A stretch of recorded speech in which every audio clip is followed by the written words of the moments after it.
Vicente Kellen, do curso de Gestão Ambiental. Faço parte do laboratório do Gidane, coordenado pelo professor André Copete. Dentro da universidade, nós temos um projeto, as composteiras de balde.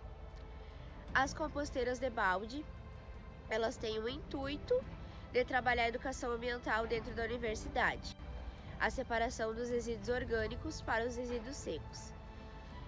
Nós trabalhamos também com a composteira ecopedagógica para palestras, ensinos na trilha também, para mostrar para os alunos e para as pessoas como acontece o processo de compostagem, como é uma composteira.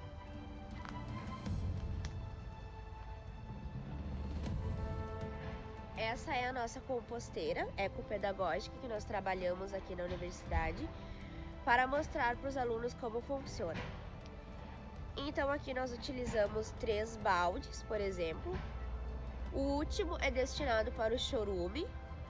O chorume ele é um líquido de tonalidade escura, que ele é resultante da decomposição dos resíduos orgânicos. No segundo e no terceiro balde, nós utilizamos um pouquinho de solo, casca de arroz, no segundo e no terceiro, para não ficar tão úmido dentro do balde. E os resíduos orgânicos para a formação do composto.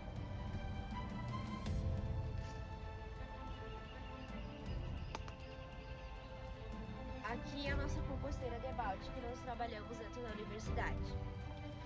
Então eu vou fazer agora a separação dos resíduos orgânicos para os resíduos secos, para vocês conhecerem o que pode e o que não pode ir dentro de uma composteira de balde.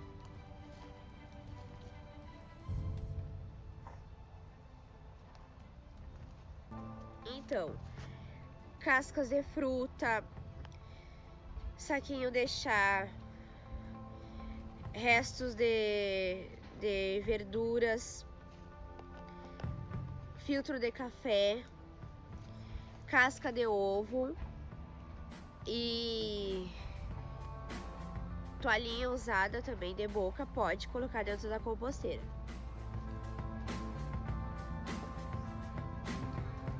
O que não pode ir dentro de uma composteira? Tudo que for de resíduo seco. O que não pode fazer a decomposição.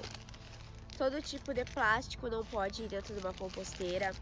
Latinha, bituca de cigarro, papel de bala, nada disso pode ir dentro de uma composteira. Porque não tem como acontecer um processo biológico com o resíduo seco junto. É só com o resíduo orgânico.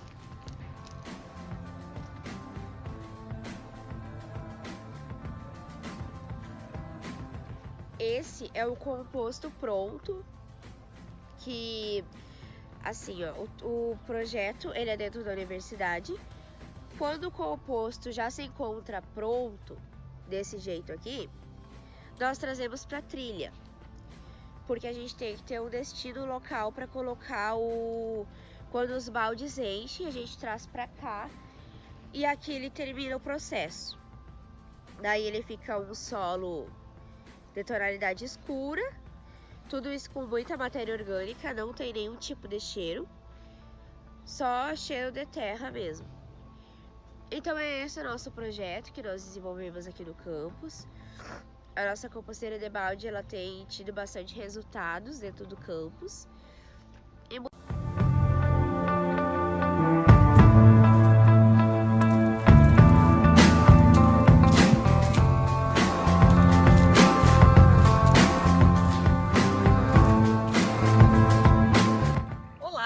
Botânica sensorial é um ponto onde é composto por diferentes tipos de plantas e a gente tem um objetivo principal de explorar outros sentidos, como por exemplo o paladar, o olfato e o tato.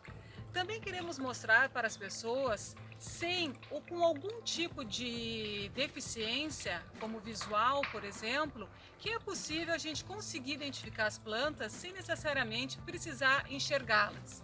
Para isso, então, cada visitante que vem a esse ponto, ele vai ter os olhos vendados para que outros sentidos sejam manifestados.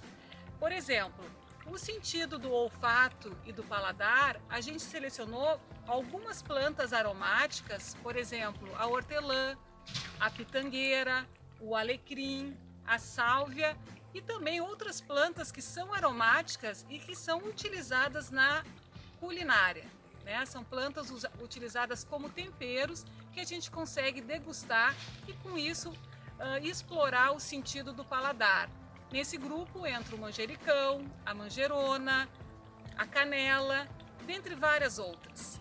E sobre a questão do sentido do tato, nós temos aqui o objetivo de mostrar para as pessoas a grande variedade que as plantas apresentam, tanto no tamanho das folhas, a variedade no tamanho das folhas, na textura, plantas mais espinhentas, outras mais macias, e também no formato.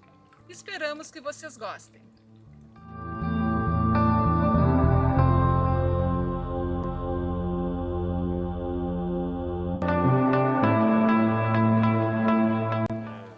Meu nome é Breno, sou estudante da Engenharia Florestal e sou representante aqui do ponto de agrofloresta da nossa trilha da Unipampa. Bom, resumidamente, a agrofloresta é um jeito da gente cultivar consorciado, tanto espécies florestais quanto espécies agronômicas, né? Então, no começo a gente tem o alface, a couve, a rúcula, a beterraba, rabanete, tudo sendo cultivado com as espécies que vão formar a floresta no futuro.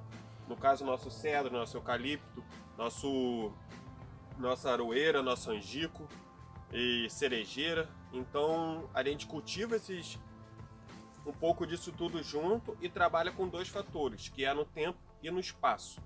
Então, diferentemente da monocultura, que só tem um plantio um do lado do outro, todos atingem a mesma altura, aqui nós trabalhamos com diferentes estratos que a floresta tem, né?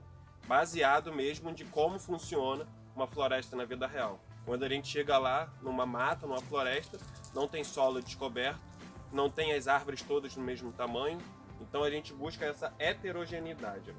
Essa diferença das plantas, a gente tirando o melhor que cada planta e trabalhando como se fossem plantas companheiras. Aqui nós voltamos a ser, na verdade, o ser humano querido pela natureza, né? Fazendo parte do meio e não como ser superior.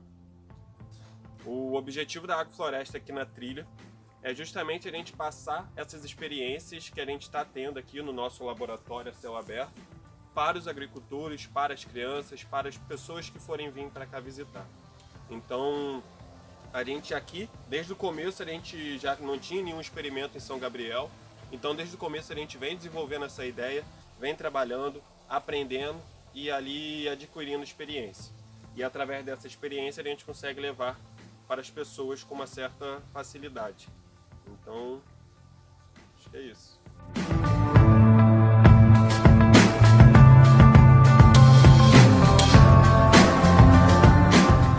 Oi gente, tudo bom? Meu nome é Guilherme e eu sou um dos representantes aqui do Ponto das Punk.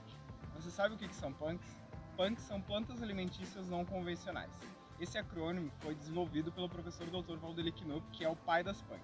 Ele, junto com o professor Harry Lawrence, desenvolveu a Bíblia das Punk, que é as plantas alimentícias não convencionais do Brasil. Mas vocês sabem quais são as diferenças entre as plantas não alimentícias e as alimentícias? As alimentícias que a gente conhece hoje em dia são apenas 20 espécies que foram introduzidas no Brasil, trazidas com o colonialismo. E essas outras que não são alimentícias eram o que nossos antepassados usavam antigamente. Tipo, tem a sálvia, que eles usavam em infusões, usavam na comida. A tonsagem, que ela é muito usada, o psyllium, que é a sementinha que tem aqui, mas também pode ser utilizada a folha, que ela é mucilaginosa, não vai aparecer aqui, mas ela dá liga nos alimentos. A bananinha do mato, que é aquela banana mais ancestral, que ela ainda possui sementes. A buva, que hoje em dia é considerada uma praga entre os produtores de soja, mas ela pode ser feita com ela um molho pesto maravilhoso. Tem também a manjerona, que ela, além de aromática, ela é muito utilizada no consumo de massas também, entre outros alimentos. Tem a macela, que é muito utilizada para o chazinho para estômago. A melissa, que tem propriedades terapêuticas calmantes. e a cavalinha, que a cavalinha é muito utilizada também para problemas urinários, infecção urinária. Então essa é uma das diferenças entre as plantas que são não alimentícias, hoje em dia conhecidas como não alimentícias, e as alimentícias. Mas também tem um exemplo bom que eu posso dar para vocês de plantas convencionais, que também são punks, que por exemplo a banana. A banana todo mundo compra e utiliza apenas o fruto dela, né? Mas ela possui outras partes comestíveis, como a casca, como o talo dela, a folha, que pode ser utilizada para enrolar alimentos e guardar, ou para levar ao forno, servindo como uma capinha protetora e também aromática, né? Então o nosso ponto, ele busca tratar essa temática, sobre o pensamento alimentício não convencional, o pensamento punk. E com isso, quando a gente recebe visita, a gente usa isso, a gente mostra para o pessoal que vem visitar a gente as maneiras de utilizar. A gente apresenta as punks, mostra o potencial delas de uso, e por fim a gente faz um joguinho, tipo um joguinho da memória. A gente pega as cartinhas e mostra para eles e pede para eles saírem no ponto a procurar as plantas que tá naquela cartinha. Aí com isso a gente vê se o conhecimento que a gente passou para eles foi realmente fixado. Então é basicamente isso, gente. Se vocês gostaram, se interessaram pelo tema, conversem conosco, mandem uma sugestão, ideia e venham nos visitar.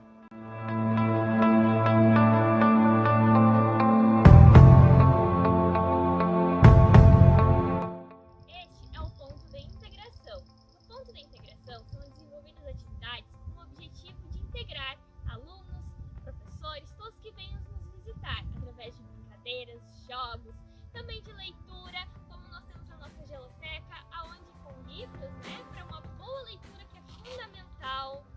Também nas nossas visitas virtuais são desenvolvidas atividades que visam integrar com todos os outros pontos, através de descanso, brincadeiras. Também nas nossas visitas presenciais nós temos atividades lúdicas, como brincadeiras, como a gangorra, como vocês podem ver, para brincar. Temos o escorregador, também temos um espaço para roda de conversa, para descanso, violão para ser tocado e dentre outras coisas.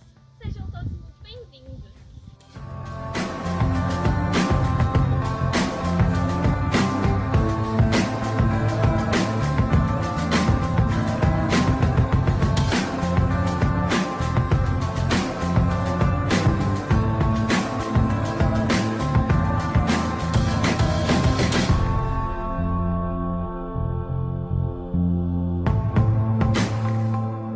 Bem, esse é o ponto da paleontologia, que os visitantes vão ter contato não só com a nossa pesquisa aqui no Laboratório de Paleontologia, com fósseis do Rio Grande do Sul, como é o caso aqui que a gente está trabalhando, mas também com réplicas e fósseis de vários lugares do mundo, né? Então, aqui a gente vai aprender um pouquinho não só sobre a paleontologia do Rio Grande do Sul, mas um pouco também sobre a evolução da vida no planeta Terra, desde a sua origem até os dias de hoje. Então, o ponto ele vai incluir tanto a visita aqui ao nosso espaço, Laboratório de Paleontologia, quanto exposição de réplicas e fósseis ali na parte externa, né? Incluindo uma atividade que a gente sempre faz, que é uma simulação de escavação de fósseis aqui fora do laboratório, na área externa.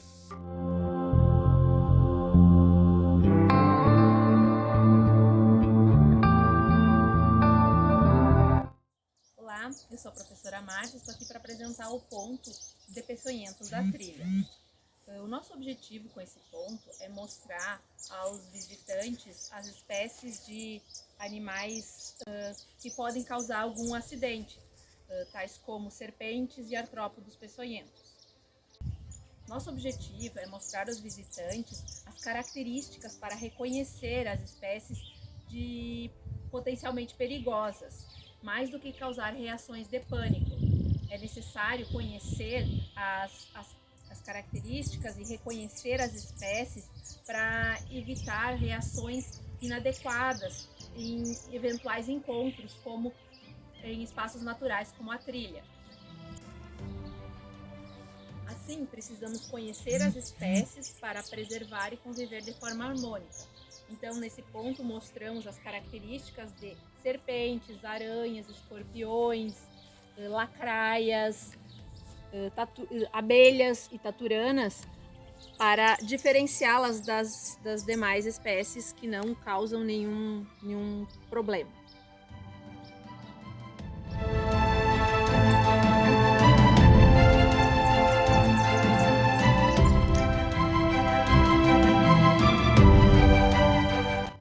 Tudo bem? Meu nome é Christian, eu sou professor de matemática da Universidade Federal do Pampa, aqui, campus São Gabriel. Trabalhando nos cursos de engenharia florestal, biotecnologia e ciências biológicas, algumas vezes na gestão ambiental, a gente percebe a importância da matemática dentro dessas áreas de conhecimento. A matemática tem essa importância quando a gente percebe que as relações entre variáveis são fundamentais, né? As relações que a gente costuma descrever por meio dos valores de x, dos valores de y, que normalmente são dependentes um do outro, para descrever como que ocorrem essas mudanças, né, ao longo do tempo, ao longo de algumas modificações que vão acontecendo a partir de determinados valores de x, a partir de determinados valores de y. Isso é a matemática, e essa descrição, que normalmente a gente descreve como uma descrição quantitativa, é fundamental em qualquer área de conhecimento para explicar diversos tipos de relações e como que determinados fenômenos acontecem na natureza e em qualquer outro meio, em qualquer outro ambiente. Então, a grande dificuldade que nós temos hoje é tentar enxergar a matemática de uma forma mais concreta, né? E o grande desafio, então, aqui nosso no campus é tentar reproduzir, né, esses resultados de relações entre variáveis que são descritos por funções matemáticas por meio de experimentos simples. Então, nós pensamos em criar o chamado Jardim das Exatas. Nesse jardim, nós temos como objetivo mostrar a matemática acontecendo a partir de determinados experimentos que envolvem relações do tipo x e y.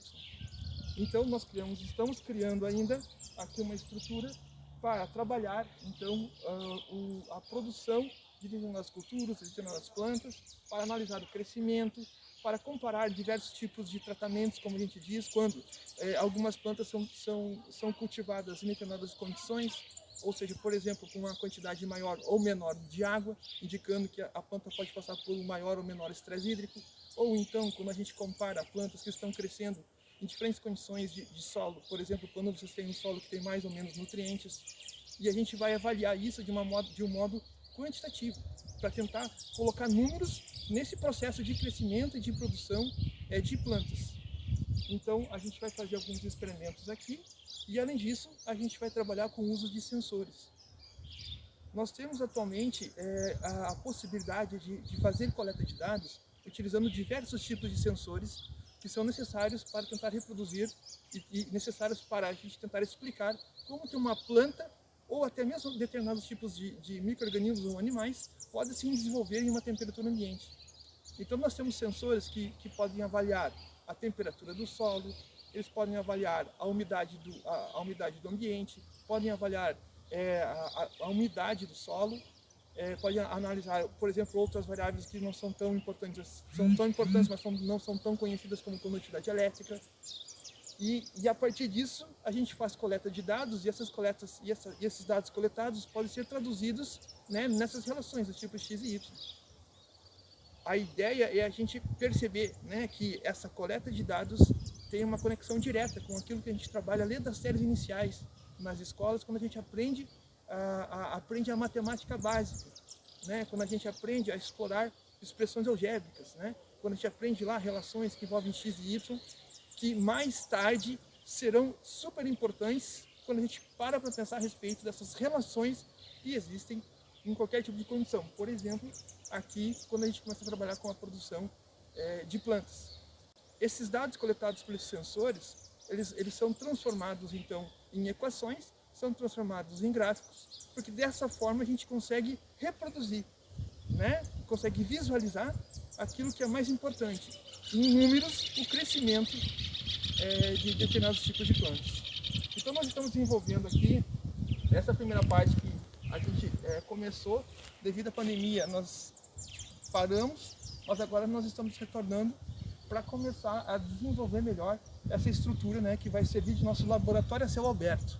Vai ser o nosso jardim, das exatas, para a gente reproduzir isso, né, para que os alunos, tanto da universidade quanto das escolas de ensino aqui do município, tenham condições de entender melhor a importância da matemática desde as séries iniciais. A gente não aprende matemática mais tarde, quando a gente chega à nossa fase adulta. A gente tem que aprender matemática desde as séries iniciais. Isso faz parte do nosso próprio crescimento, do nosso próprio desenvolvimento. Mas muitas vezes a gente não percebe a importância e também não entende, né, essa matemática necessária para que a gente tenha condições de entender melhor o que está na nossa volta. Nós temos aqui árvores, plantas, diversos micro-organismos, todas as plantas, todas as árvores, todas as formigas, todas as aves, todas as borboletas, todas as abelhas, por sua vez, dependem de vários tipos de relações.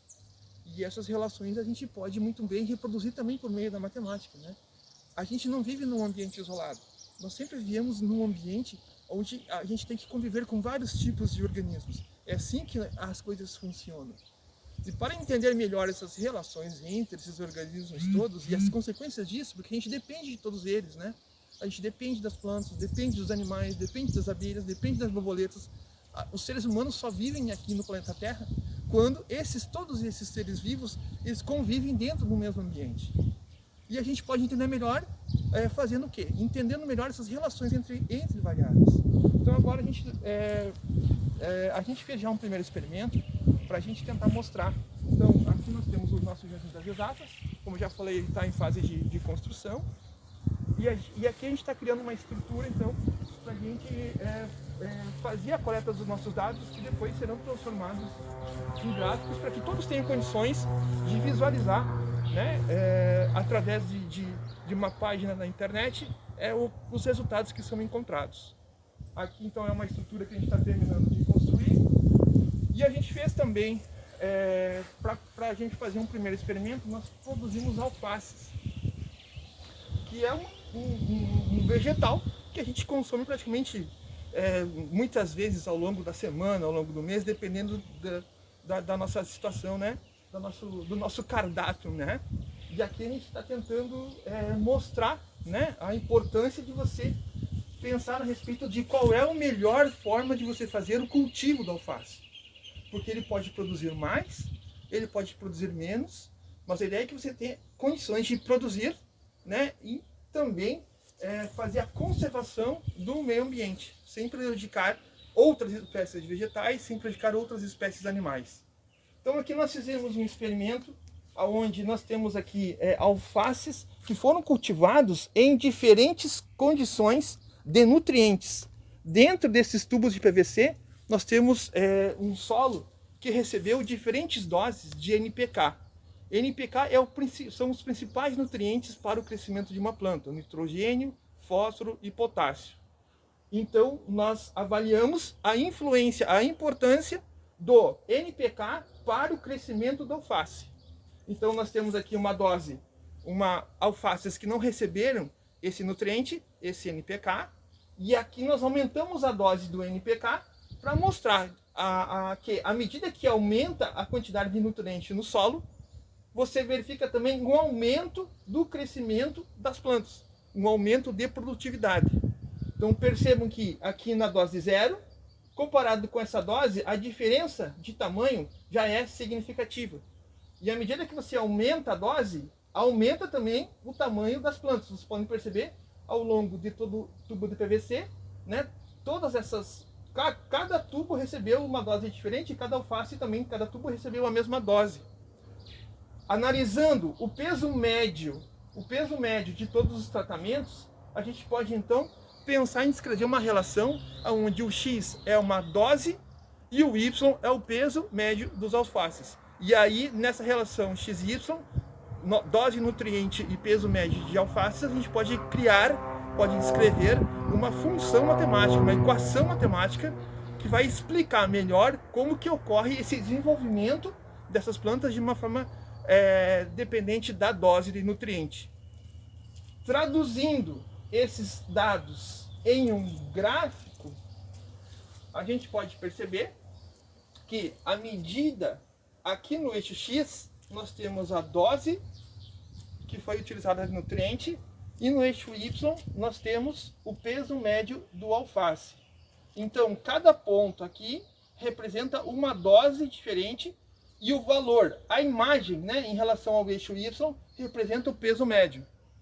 Essa curva aqui, que a gente costuma descrever para representar essa relação Y de uma forma dependente de X, mostra, de acordo com o formato da curva, que à medida que você aumenta a dose, esse crescimento indicado pela curva, né, mostra pra gente que realmente o nutriente, a dose de nutriente, faz uma diferença em relação ao peso médio da alface, que é uma unidade de medida que você pode utilizar para representar a diferença de tamanhos entre os tratamentos, como a gente costuma dizer, né? Cada um a gente chama de um tratamento diferente, e aqui então a gente tem um gráfico que mostra que os tratamentos produzem resultados diferentes.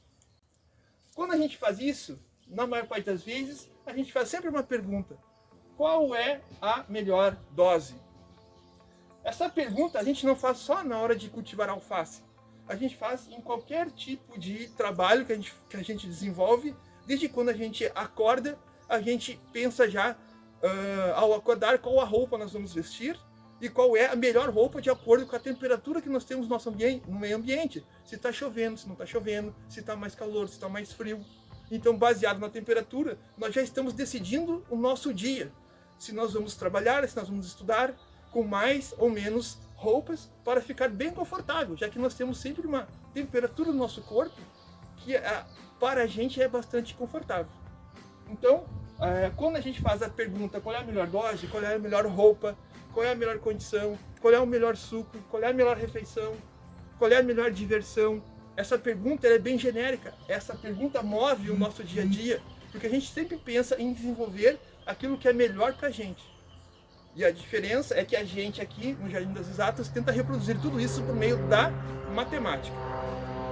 Para finalizar, vocês podem perceber que aqui foram feitos tratamentos com nutrientes e aqui foram feitos tratamentos sem nutrientes. Aqui simplesmente foi utilizado um solo que não recebeu nutriente nenhum. Então vocês podem perceber a diferença desses alfaces em relação a estes alfaces. O crescimento foi muito maior. E além disso, aqui a gente pode pensar que informações importantes que envolvem muito mais a biologia, a biotecnologia, a gestão ambiental, ou até mesmo a engenharia florestal, estão presentes, né, em relação a outras variáveis importantes. Porque vocês podem perceber que aqui nesses alfaces, outras plantas acabaram se desenvolvendo, porque elas também têm interesse de crescer e desenvolver e deixar seus descendentes. De dar continuidade para a espécie. Então, essas plantas ficam competindo com outras por espaço, por nutriente, por água, e tudo isso também é uma relação de dependência entre espécies, é uma relação de dependência entre variáveis, que a gente muitas vezes pode traduzir isso em termos matemáticos, por meio de relações do tipo X e Y. Obrigado a todos, eu espero ter condições de melhorar a cada dia o Jardim das Exatas e receber todos, para que a gente tenha condições de discutir melhor essas relações matemáticas dentro do Jardim das Exatas. Obrigado a todos, um abraço e aguardo vocês.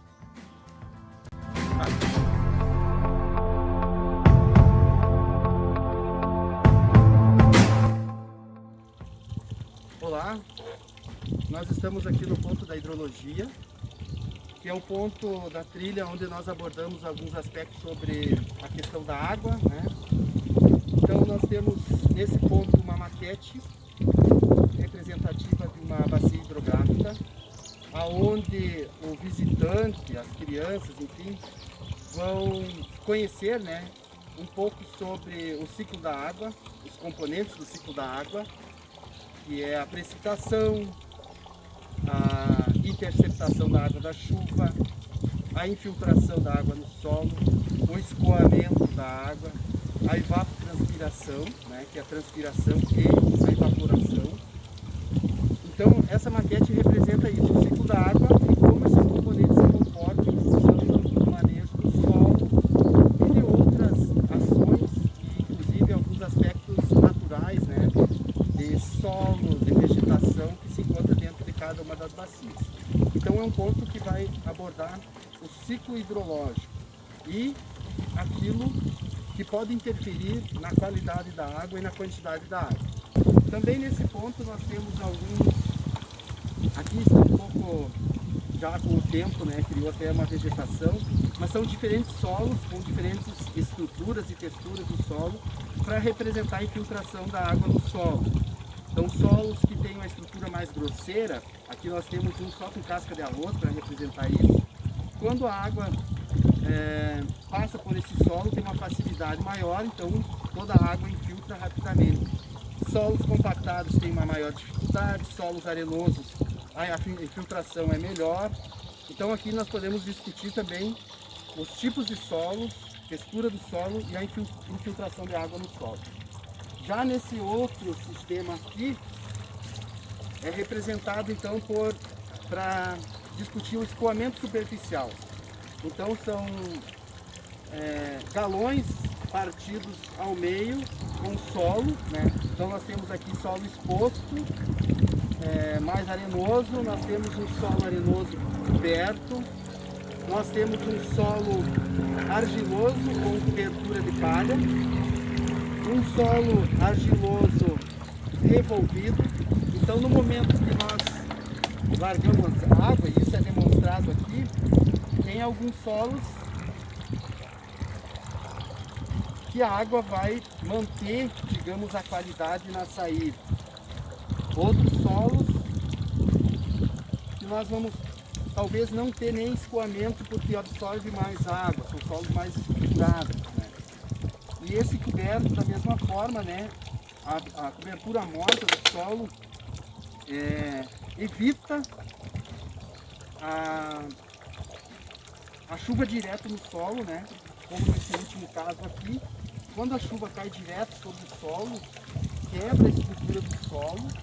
Isso faz com que o solo, os torrões, eles se desmanchem e acabam compactando mais o solo.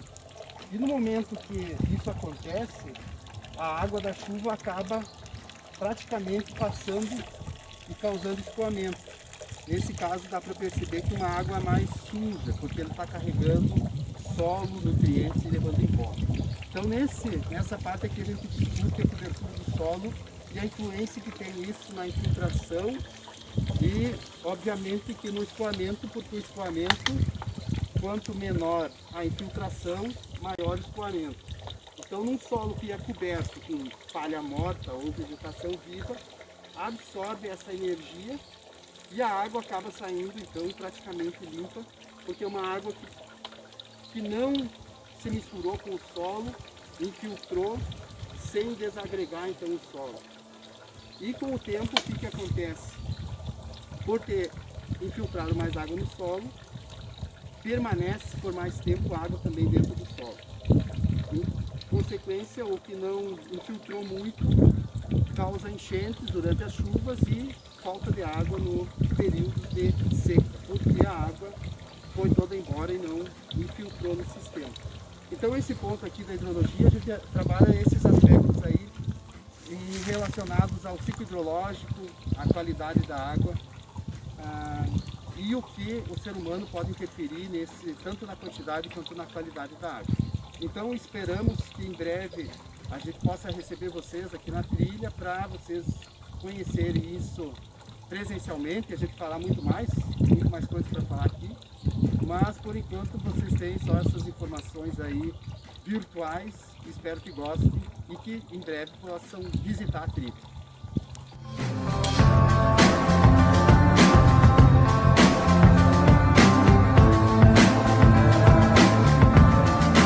Lá chegamos no meliponário experimental da Unipampa. Por que o nome de meliponário? Meliponário porque é um lugar onde a gente tem colônias ou colmeias de meliponas. Essas meliponas são abelhas sem ferrão, são abelhas nativas que também dão mel, que o mel é muito bom, mas são abelhas nativas, elas não têm ferrão e por isso aí são abelhas seguras de trabalhar. E nesse ponto aqui a gente vai mostrar para as pessoas que venham visitar nossa trilha a estrutura de uma colmeia com abelhas que não trazem risco para saúde humana. Então convido vocês a visitarem o meliponário, ainda está em fase de construção.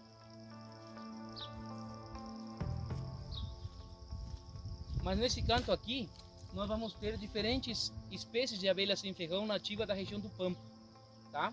Como que a gente trabalha com esse material? Primeiramente, nós fazemos trampas para a meliponária. Esse aqui é uma garrafa PET, é coberta com papel de jornal, e a gente coloca esse saco preto para não entrar luz. E fazemos uma abertura de mais ou menos 1 centímetro, né, 8 milímetros. E dentro dessa garrafa PET, nós colocamos um atrativo.